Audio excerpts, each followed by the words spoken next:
Talagang hindi ko pinapansin ang Amerika sa administration ko. I never allowed any concession to them. Wala naman silang hiningi sa akin direkta because I know na alam nila na hindi talaga ako papabayang. For example, EDCA.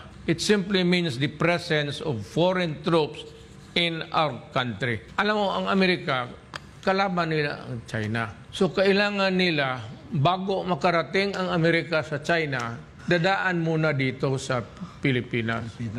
So, importante sa kanila ang Pilipinas, buffer zone. Na bago makalusot itong mga Chinese, dadaan talaga sila muna dito sa mga military installations. Buffer zone ang Pilipinas. So, Amerika, kailangan talaga nila pigilan ang China from advancing to the Pacific. The only way that they can enter into the Pacific, makita mo sa mapa dito sa Taiwan Strait, between Taiwan and the Philippines, nandyan sa dulo on the tip of the country, there's a narrow channel there. Ngayon, kung magkagera, fight muna tayo dito bago ka makalusot. Before you can ever even entertaining the idea of conquering the Marianas and Guam, patayan muna tayo dito sa Pilipinas.